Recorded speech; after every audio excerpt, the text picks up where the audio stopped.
In Shadowrun 5th edition, hackers usually can't cause their Matrix mischief indefinitely. As they poke and prod at the edges of what the Matrix allows, they will eventually get noticed. If you plan to misuse the Matrix and get out without getting caught, then you'd better understand Overwatch scores.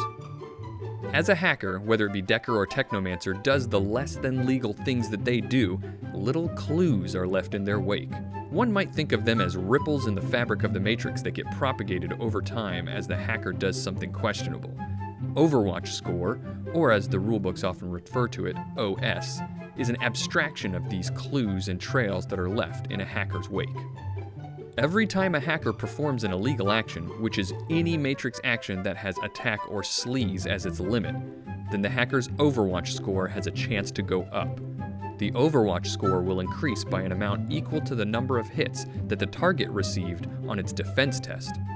Also, every 15 minutes after the hacker makes his first illegal action, the GM will secretly increase the Overwatch score by 2d6. This is very important. This means that as soon as a hacker makes her first illegal action, the clock is ticking, and the Grid Overwatch Division, or GOD for short, is on their trail. Even if the hacker makes no more illegal actions, every 15 minutes the Overwatch score will increase.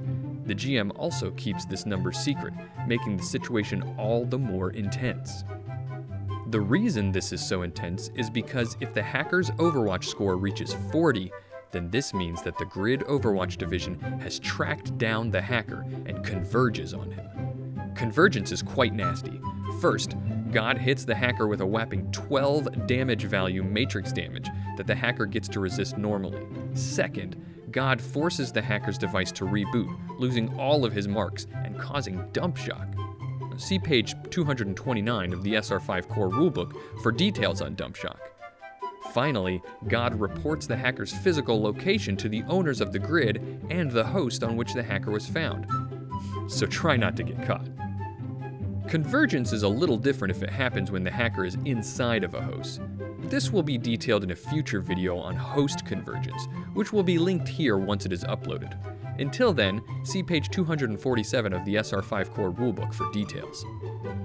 It is not all hopeless, however. There are ways to avoid, or at least slow, the inevitable march toward an Overwatch score of 40 and the threat of convergence. The first way is via knowledge and prevention. The hacker can use the Check Overwatch Score Matrix action to have their GM tell them the exact value of their Overwatch score at that time. This is a simple action and requires an electronic warfare plus logic test versus a flat 6 dice. The limit on the test is the hacker's current sleaze attribute.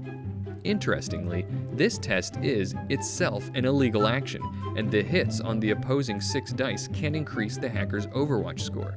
Be sure to tell the player their Overwatch score before you add the new hits, though. The other way to gain knowledge is by running the program Baby Monitor.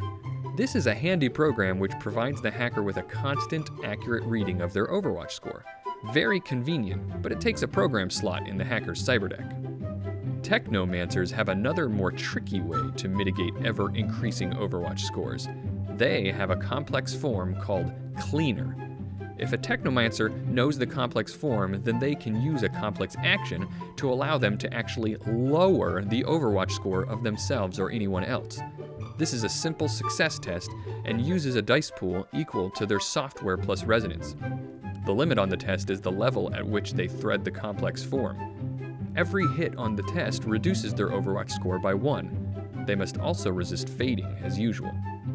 The last resort way to avoid climbing Overwatch scores and convergence is to reboot your device.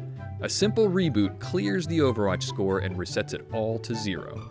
The hacker can then just start their cyberdeck up again and keep going as if nothing happened, especially since they'll have had all their marks disappear as well. Thanks for watching. Tell me what you'd like to see me do a video on sometime in the future. And if you like this video, please consider becoming a patron over at patreon.com/complexaction. Our patrons help to support the videos made here, and in return, get access to some thank you rewards. Everything here is made possible by the generous support of our patrons. And thanks again for watching.